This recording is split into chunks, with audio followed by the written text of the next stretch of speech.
अनुपमा 27 मई 2025 को देखे। राघव ने अनुपमा से बड़ी नम्रता से माफी मांगी। उसने कहा कि शायद उसने अपने जज्बात ज्यादा सीधे तरीके से जाहिर कर दिए, लेकिन उसका इरादा सच्चा था। वो बस अपनी भावनाएं सम्मानपूर्वक बांटना चाहता था। उसी वक्त राही और गौतम ने उनकी बातचीत सुन ली। राही गुस्से से सख्त हो गई, जबकि गौतम के चेहरे पर एक चालाक मुस्कान फैल गई। उसे कोई नया मौका दिख गया था। अनुपमा ने राघव की बातें शांत मन से सुनी। वो उसकी ईमानदारी की कद्र करती थी, लेकिन साफ साफ बोली, राघव, मैं तुम्हारी हिम्मत की सराहना करती हूँ, लेकिन मेरा दिल आज भी अनुज के साथ जुड़ा है। मैं तुम्हारे जज्बातों का जवाब नहीं दे सकती। मैं सिर्फ दोस्ती का रिश्ता ही निभा सकती हूँ। राघव ने मुस्कुराकर सिर हिलाया। मुझे किसी बदले की उम्मीद नहीं थी अनुपमा, मैंने बस अपनी बात कहनी थी। तुम्हारी दोस्ती ही मेरे लिए काफी है। उधर गौतम ने तुरंत जाकर वासुंधरा को सारी बात बता दी, थोड़ी बड़ा चढ़ाकर। वासुंधरा भड़क उठी और सबके सामने अनुपमा को ताने मारने लगी। तो यही है तुम्हारा छुपा राज? इस उम्र में भी इश्क के नए किस्से? शाह और कोठारी परिवार सन्न रह गए। माहौल में तनाव फैल गया, लेकिन इस सब के बीच लीला एकदम चुप रही।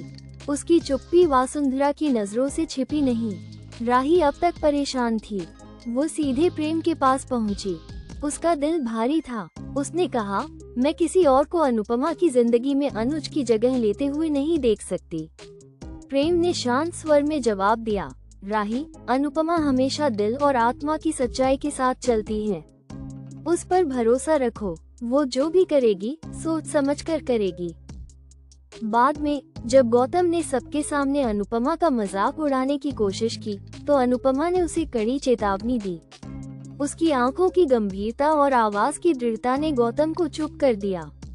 अगर फिर से मेरा या किसी का अपमान किया तो मैं चुप नहीं बैठूंगी गौतम। थोड़ी देर बाद राही ने अनुपमा को अकेले में घेरा। तुम राघव की भावनाओं को समझ रही हो, लेकिन गौतम से इतनी सख्ती क्यों? क्या ये दोहरा मापदंड नहीं? अनुपमा ने उसकी आंखों में देखकर कहा, राघव ने हमेशा मेरी सीमाओं का सम्मान किया है। उसने कभी जबरदस्ती नहीं की। मैंने उसे साफ साफ मना किया और उसने मान लिया।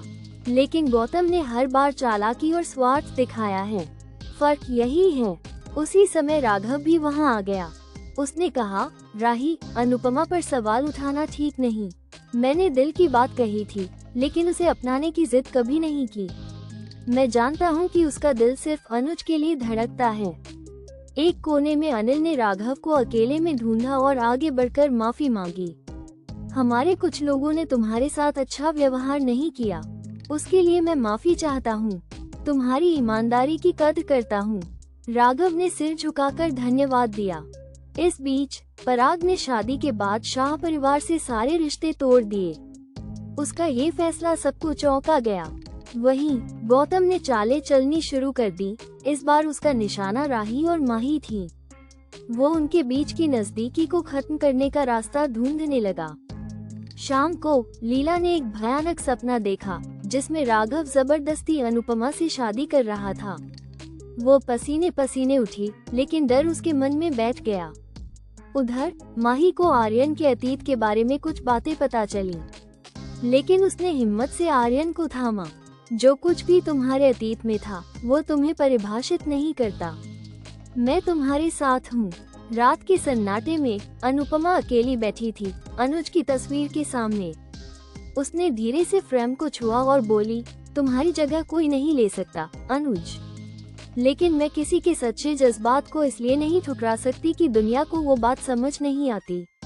राघव ने दिल से बात की और मैं दिल से ही जवाब दूंगी। घर में कई मन भटक रहे थे, कई सवाल उठ रहे थे, लेकिन अनुपमा, वो आज भी अपने सच, अपने प्रेम और अपने आत्मसम्मान पर अडिग थी।